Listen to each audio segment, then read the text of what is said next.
Good morning, dance friends. Welcome to Coffee Talk. It has been a little while. I had a little vacation last week, so it's been a month since we've done a Coffee Talk. I'm excited to be back with you. Today's Coffee Talk is brought to you by the International Dance Entrepreneurs Association, also known as IDEA. You can learn more about IDEA at ideadance.org.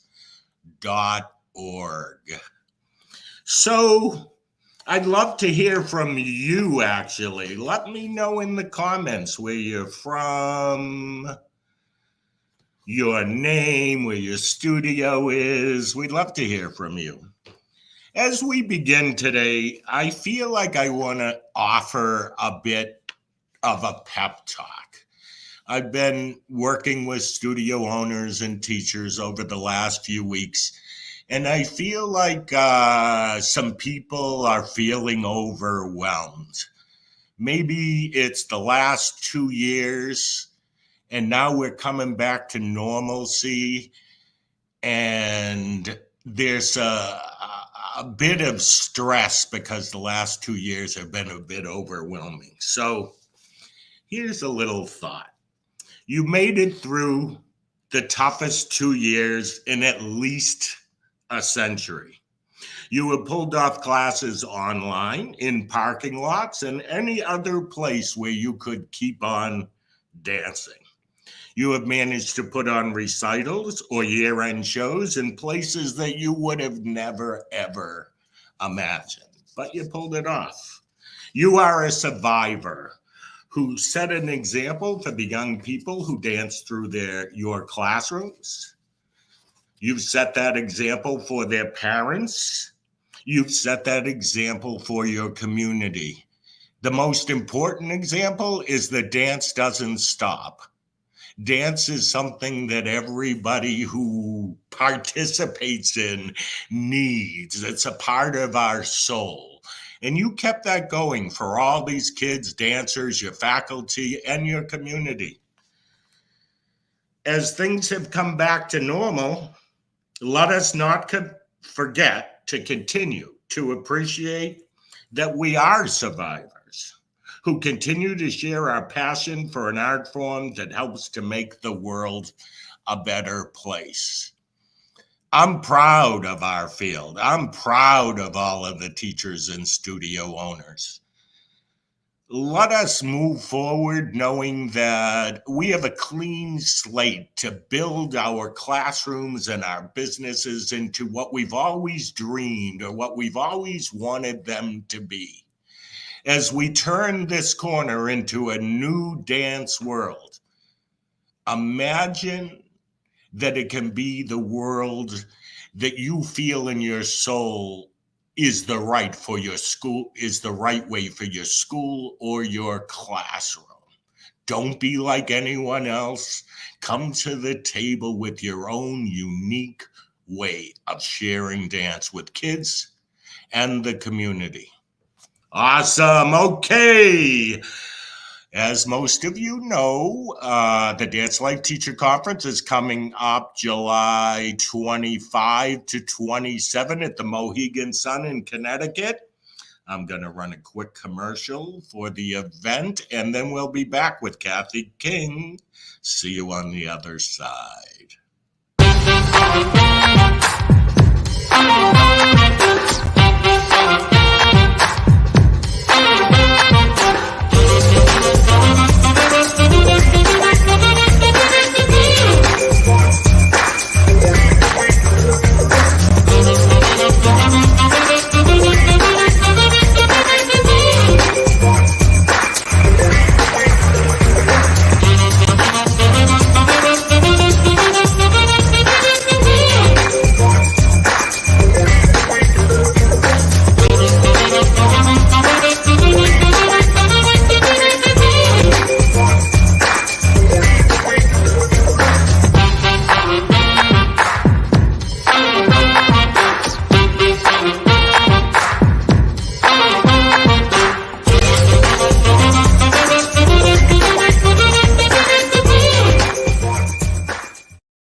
And here we are back. Welcome, Kathy. Thank you. I know you're going to be at the conference. I get excited just thinking about it. How cool is that? That commercial I just get so, the whole time I was sitting here watching it, I'm like, yeah, let's go. I'm so excited for the conference. Me as well. Thank you so much for being here. Absolutely. Kathy, for our viewers, I would love to hear a little bit about your dance journey, please. Yeah. Oh my goodness. Well, how much time do we have now? So, hey everyone, if you don't know me, I'm Kathy. I am based outside Detroit in Michigan in a town called Brighton. I've like most of us, I've been dancing forever. As soon as I could walk, my mom had me in classes, and I was actually, Rhea and I were just chatting beforehand. I was born and raised outside of Memphis, Tennessee, and I've kind of lived this nomadic life. I've been all over. We moved because of my parents' job, and then after high school, I moved out to LA, did the dance thing out there, ended up coming back to Detroit, dancing in college at Wayne State, phenomenal dance program there. And then just doing all the things that we like to do as dancers, taking class, performing. I actually became, which is, I love this Entrepreneurs Association for dancers, because I became an entrepreneur super young. When I was 21, I started my first professional dance company. So I was that stubborn dancer that, everyone's complaining that there weren't enough opportunities for dancers in our area. So I said, let's start something, let's do it. So from there, so that was the Michigan Dance Project, which I've closed the doors on. It served its purpose and lived its life. I founded the Brighton Dance Festival, which is now an international dance festival for dancers of all ages. In our 13th year this year, we persevered through COVID and everything.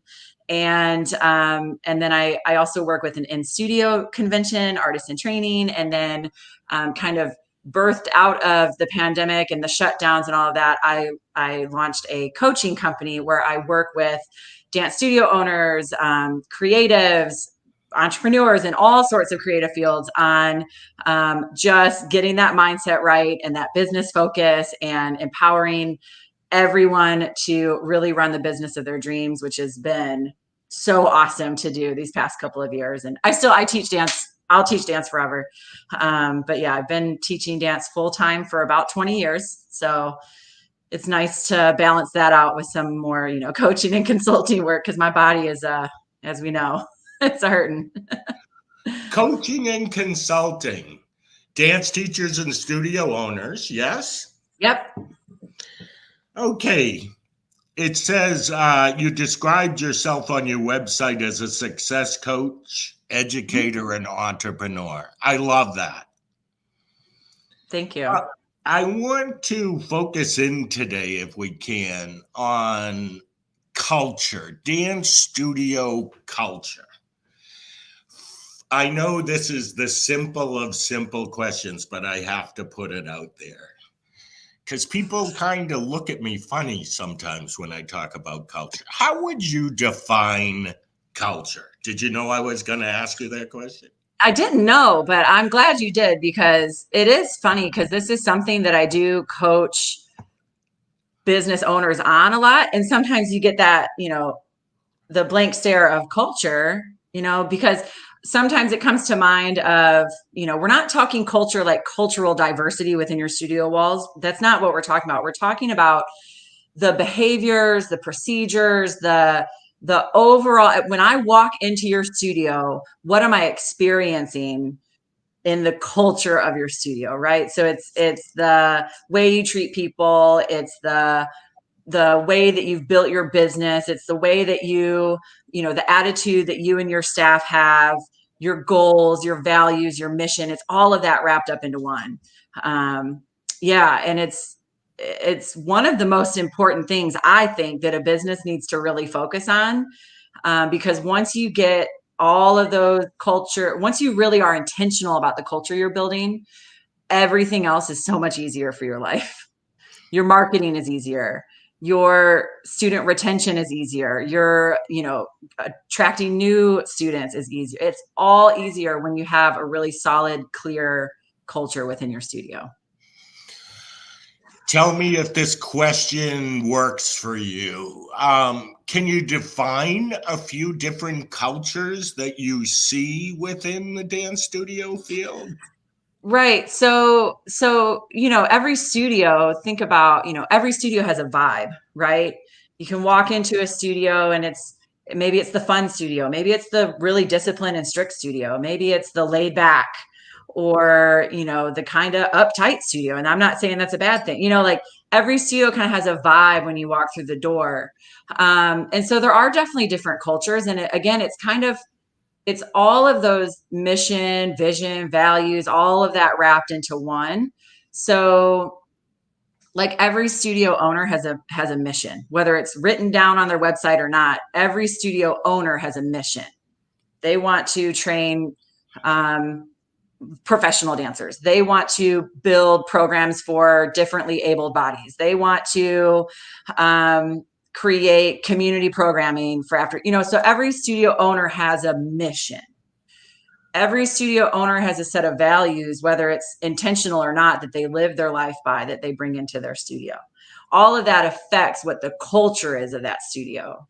And you work with thousands of studio owners everywhere. I've been into hundreds of studios across the country, and it's definitely, you can feel it when you walk in, what that culture is, whether it's fun, inclusive, diverse, all of this, whether it's super competitive, super cutthroat, super pre-professional conservatory training, and the culture you create is the culture you create, and there's no right or wrong if you want to focus on one area, as long as we're doing it with the intent of keeping children safe and all of that. But yeah, there's really endless types of cultures that you can have within your studio.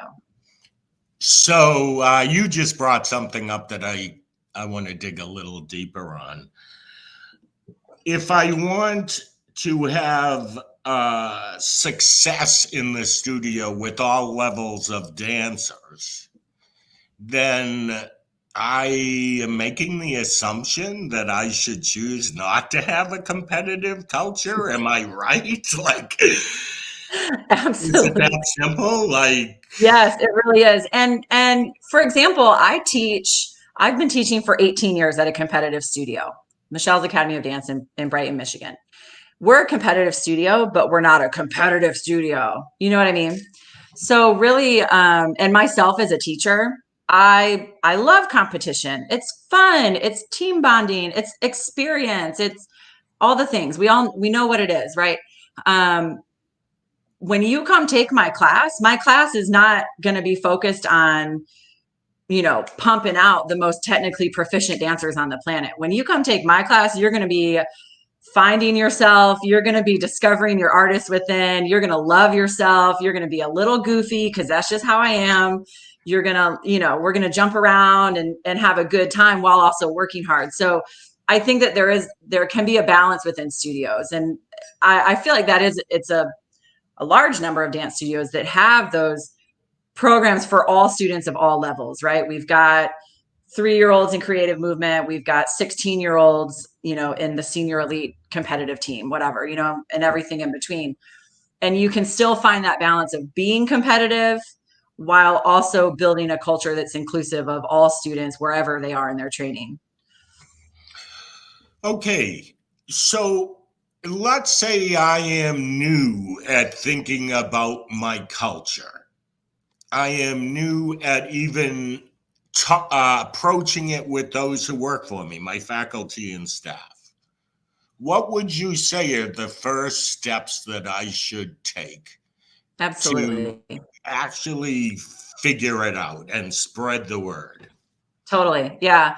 I think a great place to start, if you're just like, a lot of times culture happens accidentally.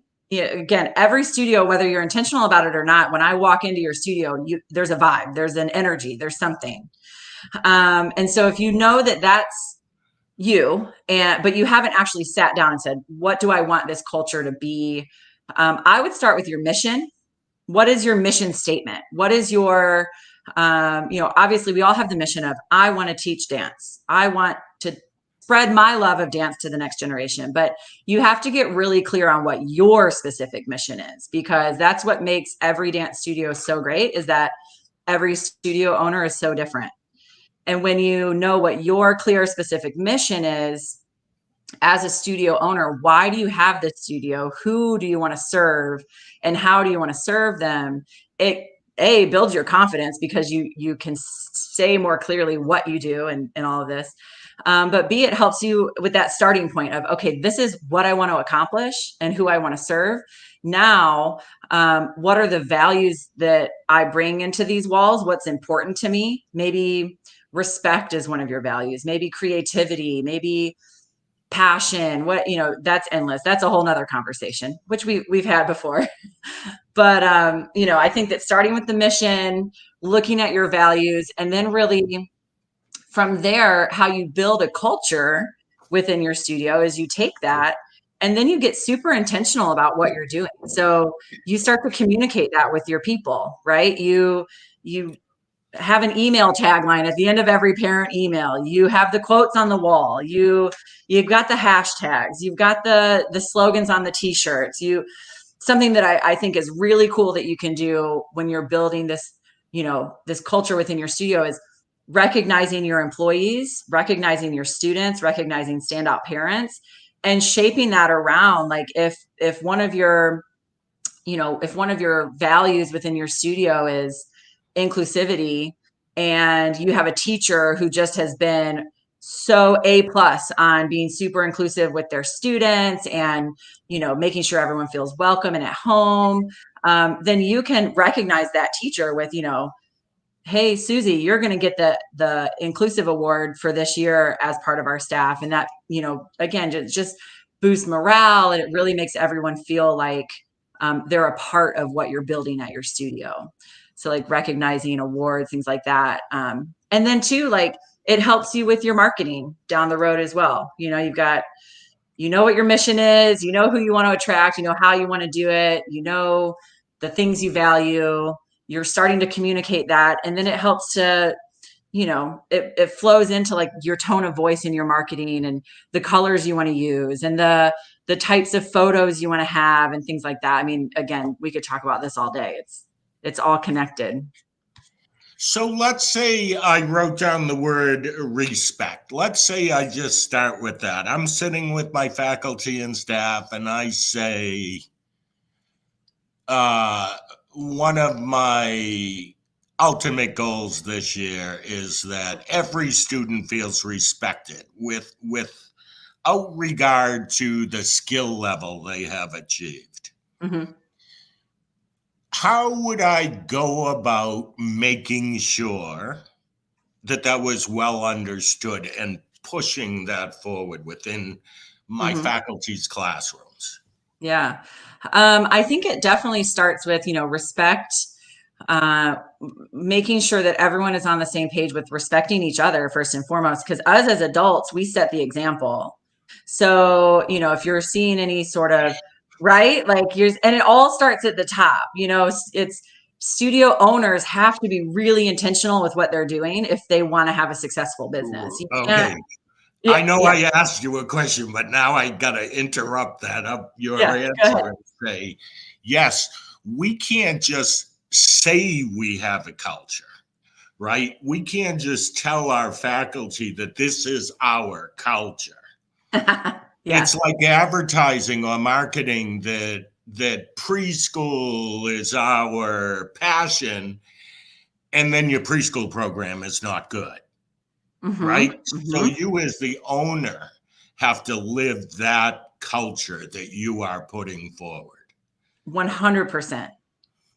It's important. All right, I interrupted. No, you're fine. You're fine. It's all good. No, that's important though. And that's, if you're watching and listening to this right now, like take the notes, because it's really hard to call ourselves out on, we can sit here all day and I can say, I want my studio to be the most fun environment and we're gonna, whatever, I can sit there and say it all day, but if I'm not doing the work to make sure that that environment is being created, it's never going to be created and you're always going to be frustrated. And you're going to sit there and go, I don't understand because I want it to be this. So I don't understand why it's not happening. But it's just like me thinking I want to lose 10 pounds, but I don't do anything to lose the 10 pounds. It's never going to happen. Right. So going back to the respect thing, how can you actually make sure that if you sit there and you tell your staff and faculty, okay, respect is one of our values and we want to make sure that our students feel respected through the door. Step one, talk to your students about it, like be open with your kids. I start all of my classes day one, we sit in a circle. I'm like the kids, I'm the circle teacher. All right, circle up, let's sit down and talk about it. Hey guys, respect is a really important value here at this studio. And then maybe get creative because kids are so much smarter than we give them credit for. Ask the kids what respect means to them, because it gets them thinking about this core value that you have in your business. So then it's not just a word on the wall, it's something that the kids are actually thinking about. And then, again, starting from the top, the studio owner needs to hold the teachers accountable for being respectful to each other.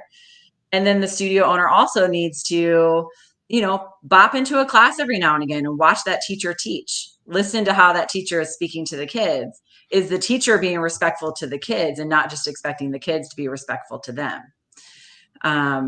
Sometimes you might be surprised, and then that helps you keep a pulse on your business more. And then, bopping into classes too and seeing how the kids are treating each other and all, so it's all kind of full circle, but it really starts at the top. In listening to this, it's like, even though it's not something that's easy to describe, culture, Mm-hmm. I like the word vibe because to me, it's Yeah. like the overall vibe Yeah. or feeling that people get when they walk in. To me, that's Yeah. easy to explain. But it's really important to the success of our businesses, isn't it? Yes, absolutely.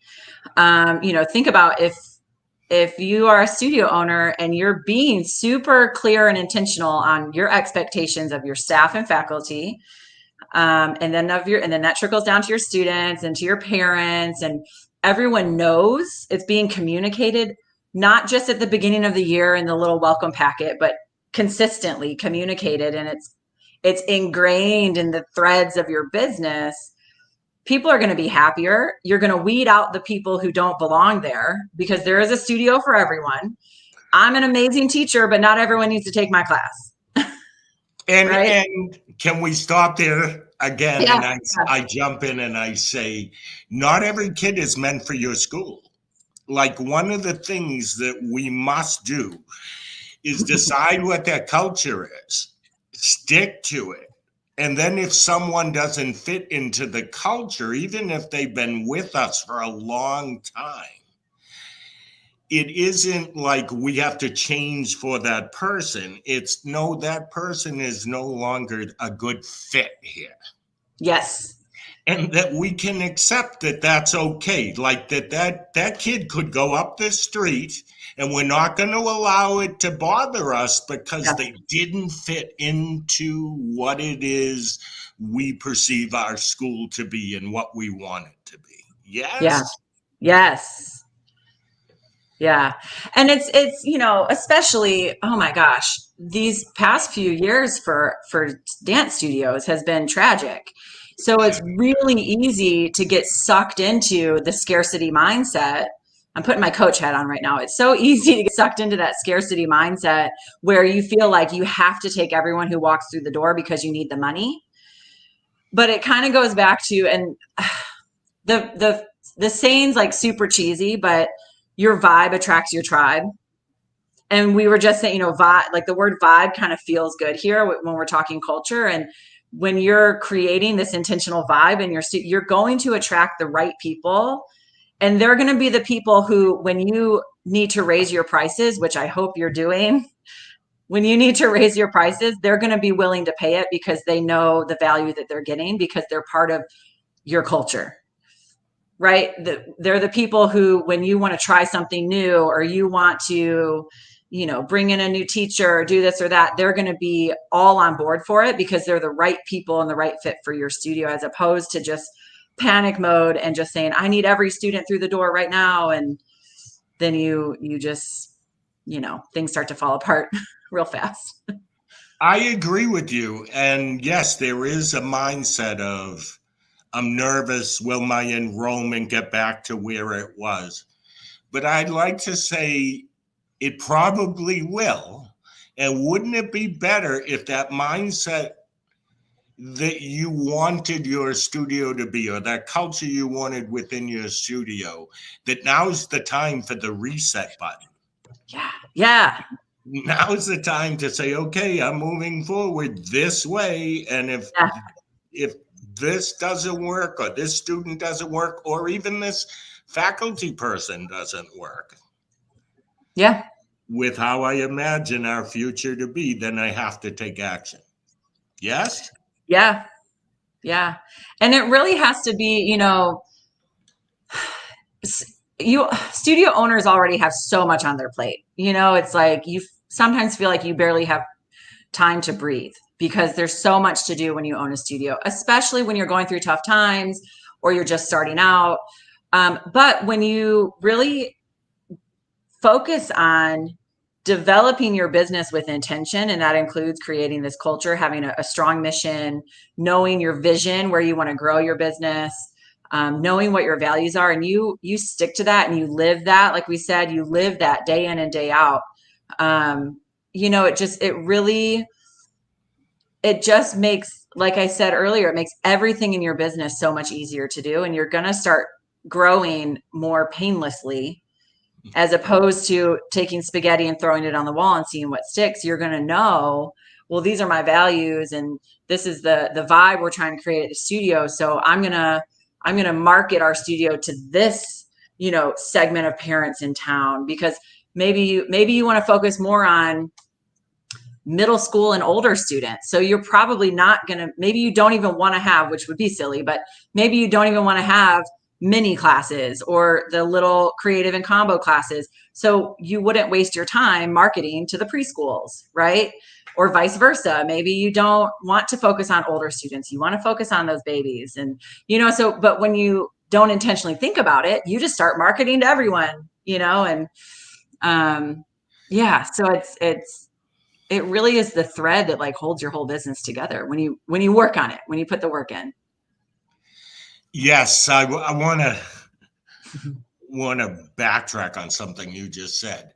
Yeah. If I do say my culture is inclusive of everybody who wants to dance, my marketing must reflect that. And why did I reiterate that point? Because often I will hear a studio owner say, we are inclusive. We want all children, anybody who has a passion for dance. But their advertising or what's on their social media are always the most advanced dancers and their accolades. Yep. So that is ego versus culture. Yes. Yeah. No, that's great. And in my mind, it's like, if my promotion is all of those dancers, the only place that I'm going to get good older dancers is from other studios. Yep. So I've already created a culture of, let's say, pulling people from other places because we believe that we're better. Mm-hmm. So there we're distracted into that direction. And meanwhile, Miss Mary up the street, who only is looking for rec kids and preschool kids and does have a competitive part of her school, but it's not everything. Mm-hmm. She's pulling in all the new students. Yep. So I bring that up because it's not just the talk about what our culture is, it's the actions that we take.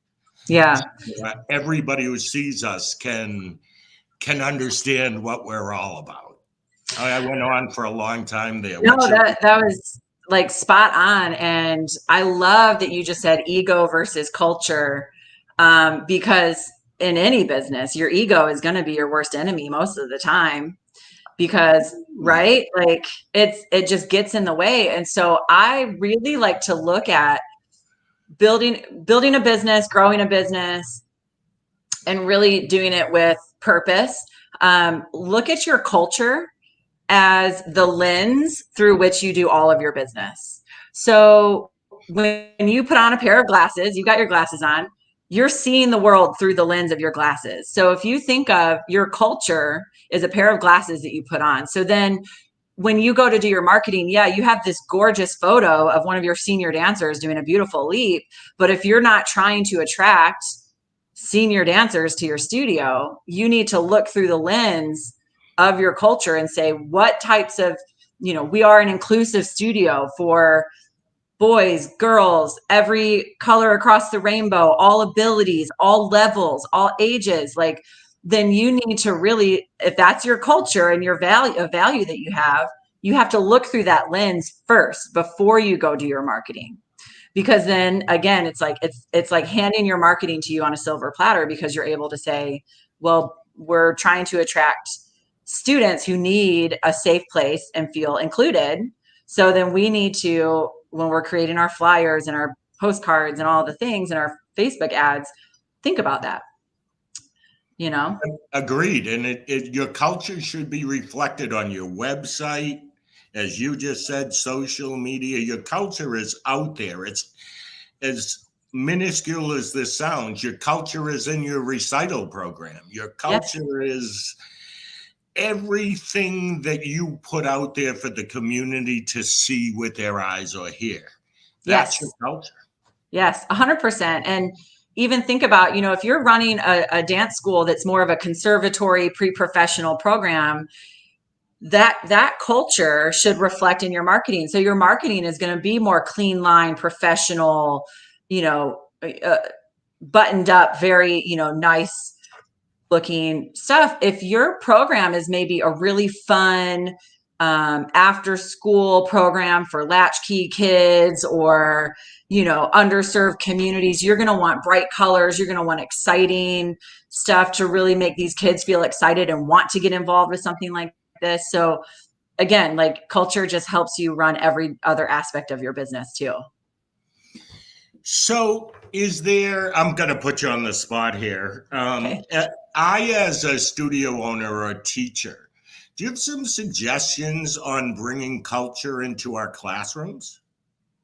Yeah, again, it goes back to a step, being mindful and intentional. I'm going to use the word intentional 1,000 times because I think it's really important. So when you are, really being intentional on what your culture is at your studio and the vibe you want to have and what your values are, then when you're bringing it into the classroom, you could go as far as having great fun with it and creating worksheets and color pages and fun things for the kids to help them learn what your studio values are or your mission statement or things like that.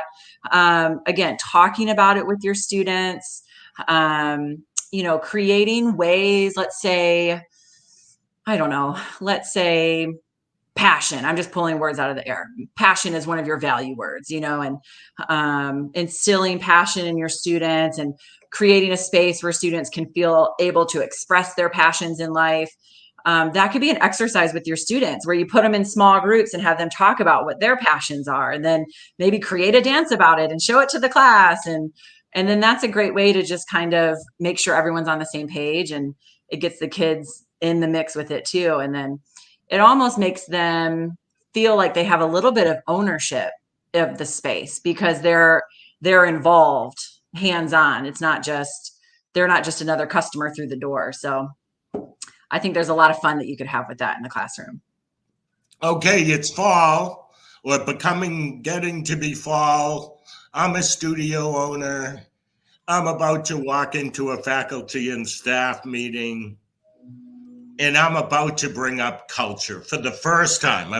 This show inspired me to say, okay, time to talk about culture. Give me some tips for bringing it up in that meeting and helping to make it sink in with my employees. Totally. I would say kind of same thing with your students that you could do with your faculty is get them hands-on. And exercise, I love doing with like, I've worked a lot with nonprofit boards. So like boards of directors and advisors and things like that. And this totally works with staff and faculty meetings as well. Grab a whole bunch of Post-it notes and, maybe start with a prompt of, when you think of my dance studio, what are the top 3 words that come to mind? Write the words down, stick them on the wall, set a timer, play some goofy music. I don't know. And then you go and you see what words are coming up more often. Right. And then that can help you kind of craft what you're actually, because as a studio owner, again, our ego gets in our own way. So we need to know how other people think of what we're doing. Right. I like it. You're almost saying we're going to build our culture together and you're a part of this. 100%. And that's really important because then you're again, it's like that your faculty and your staff are going to feel a little bit more ownership. And so then they start to take it a little more seriously. Love it. Yeah. And on the other hand, too, I'm just going to throw this out. If you don't have an intentional culture within your studio, your customers will also feel that. And your staff will also feel that, right? So if the studio owner wants to have a competitive studio, but is never quite organized, everything's last minute, everything is like that panic, we got to do this, or, dances aren't done, we need this last minute rehearsal. Like, oh my gosh, the chaos. Your customers are going to feel that too. And they're going to take notice of that because not everyone wants to work in that environment. So when you just take, I think at the very least once a year, there should be a coming together of the studio owner and either all the faculty and staff or like your key faculty and staff, maybe your office manager, your key teachers, things like that. If you have a smaller staff, I would just do everyone, make everyone feel involved. Some studios have a lot of faculty that can get overwhelming, but minimum once a year come together and discuss what is our mission, what is our vision, what are our values, what type of culture are we being intentional of creating, how can we do better, how are we slacking, and all of that. I think quarterly is way better to come together every few months. And then even just a quick monthly email check-in would be great too. Just, hey, as a studio owner, I could email my faculty and say, hey, everyone, hit reply all and tell me what are your 3 biggest wins so far this year of how you're really driving forward our culture, and what are maybe 2 or 3 areas where you need to pull up on and maybe focus a little more. So we're all keeping each other accountable and in check. So. Yes, you bring up a really important point, which is we can't, you just said it would be okay, but I want to say this. We can't just meet once a year, talk about this and hope it happens. No. That is not the procedure for success here. No. This takes some time. This takes always focusing in on it and thinking about it. I love that it doesn't take much to get a response from a faculty person that says, what are your 3 wins? Right. That's easier than calling a meeting. Mm-hmm. So by having even the smallest communication, but consistent, you will embed this into their thought process. But it's not a one-time, okay, it's September, I'm excited about establishing a culture and a mission for my studio. And then when week 1 starts, that's over. Yeah. And we've all felt that. You get the beginning of a new season energy and like, oh, this is going to be the year. It's going to be the one. And then by December, it's like everyone's ripping their hair out because there's no intentionality behind what's happening. Agreed. Mm-hmm. Okay, as we wind this down, give us some final words of wisdom when it comes to culture, and also from your perspective as a studio owner, teacher, coach. Help us with what kind of attitude we should go into the next season with. Ooh, that's a good one. I think we need to walk into the next season with an abundance of confidence in who we are and what we do. And that's really hard to do after the years that we've had. But if you sit down and start thinking about this culture that you want to create within your studio walls, you're going to start to feel your confidence increase and increase and increase, because you're really owning who you are and how you want to serve your community, right? So I think if we can walk into this new year with this confidence of, this is who I am, this is the studio I'm building, this is the community I want to create, this is the vibe I want in my walls, let's go, let's do it, right? No more of this victim mindset, no more of this pity me, woe is me, like just this confidence of, I've got this mission, I've got this heartbeat that just has to do this thing, and I am the person to do it in the way that I'm going to do it. So I really hope that all of my studio owners out there are going to be able to walk into the next season with that. And it starts with putting the work in of all of this it's the invisible stuff. It's not doing the bookkeeping. It's not repainting the walls. It's not updating your logo. It's the invisible work that nobody sees, but everybody feels. And it really it carries your business. So I would that's my biggest advice is, however you need to do it, do the work to be intentional about the vibe and the culture that you're bringing into your studio and out into the world. I love that way you just said that. Can you reiterate for us a point that I think is really important in what you said, which is what feels right to you? I think we often look at maybe the studios around us and we think we need to be like them. Got a comment on that as we...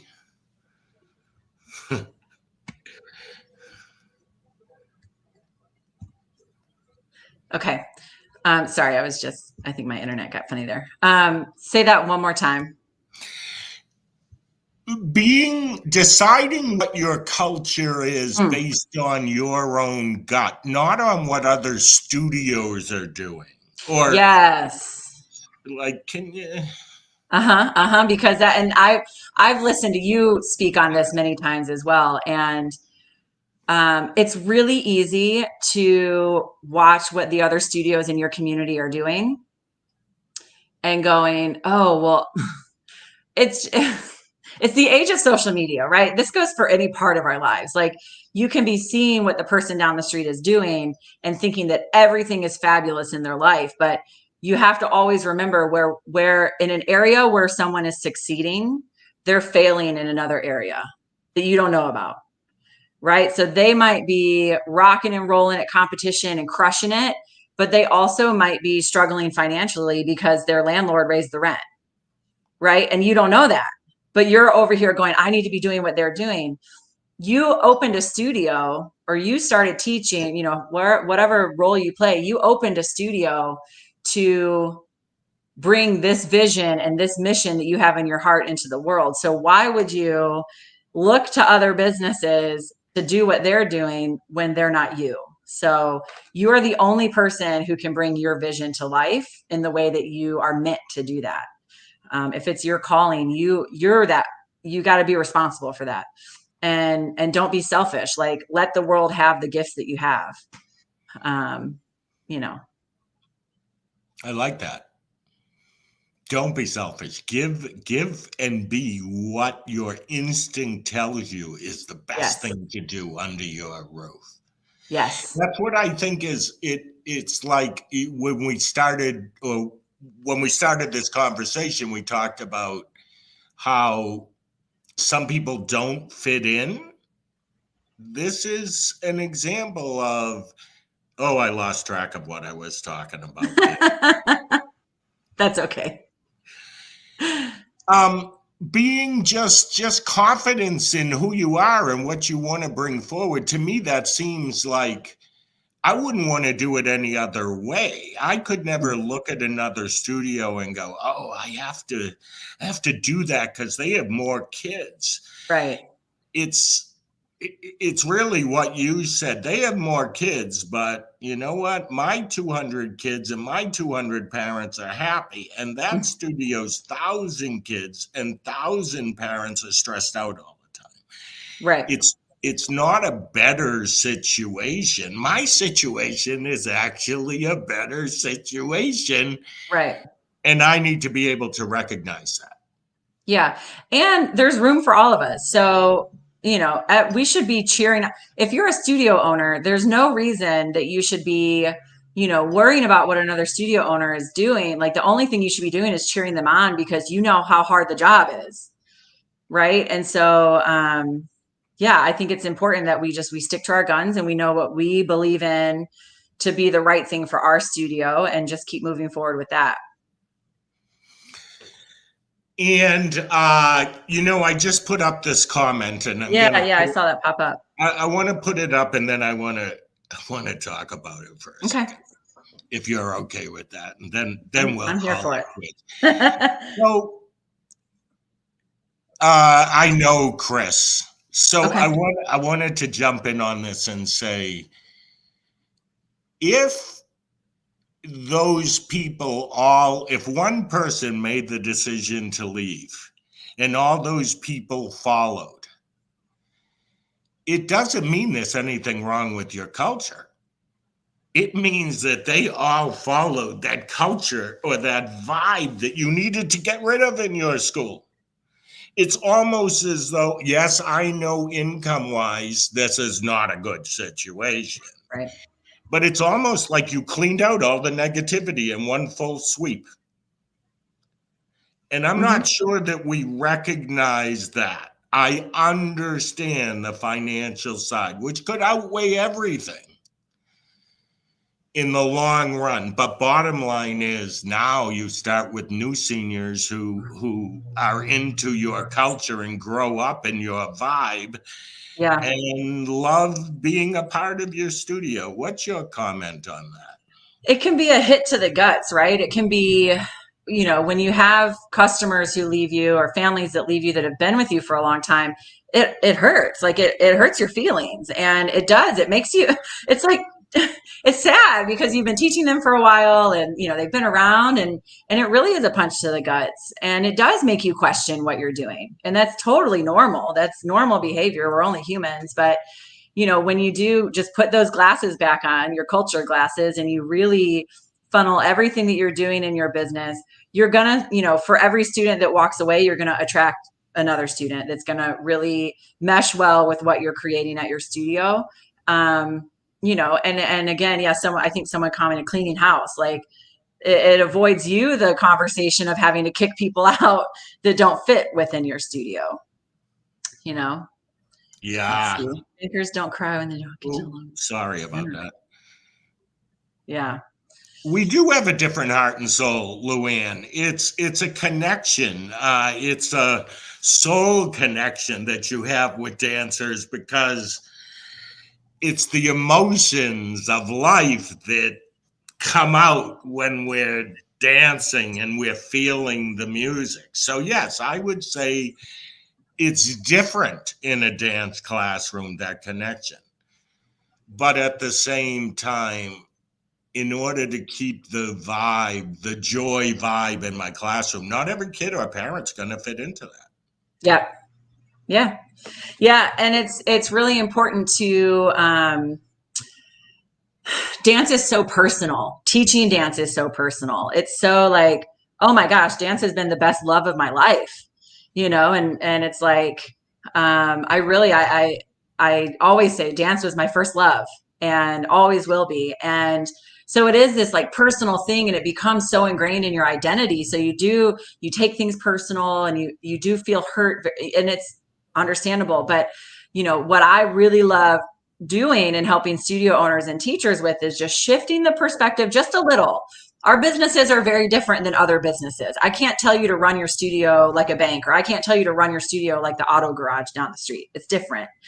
But if you just shift a little bit and really get more intentional with how you're running your business, not just not just you're teaching dance because you love to dance and you love these kids. Of course you love these kids, like, but not every kid, you can still love the kid and send them to another studio because they just aren't a good fit for what you're doing. So just always keep that in mind that, yeah, it is personal, but just shifting that focus a little bit, turn that business brain on just a little bit, turn that volume up a little bit more on creating a solid mission, vision, your values, being intentional with what you're crafting and not just letting your culture be accidental, be super intentional with it. You're going to start to see more just thoughtful growth within your business. Agreed. Okay, this turned into a hot and heavy conversation here at the end. This is great. I love it. This is my final comment. This is from Arlene. If you don't have people who appreciate your values, you'll no longer love what you do. And that is so true. And, I just want to say that as the guy who runs IDEA, sometimes I lose a member and it breaks my heart. Yeah. But I think about the other members who are loving what they're getting, and I want to be better with them after I don't know, it's my inspiration. Maybe we could start thinking about that. Yeah. We just got a nice compliment here, and I think Anne Marie, that's so sweet. Thank you, Anne Marie, and congratulations on your 60 years, my friend. That's what you call survival, and you made it through the last 2 on top of that. How cool is it? It's amazing. So, Kathy, thank you so much for being with us. Thank you all for tuning in, and I'm going to be back July 5th with a special coffee talk. It is a Tuesday rather than a Monday. And we're going to make a big announcement about IDEA at that time. So look for a special coffee talk on July 5. Yay. Have a great day, everybody. Thank you, Kathy. Thank you. I'll see you at the conference. I'm excited. Yes, I'm all there.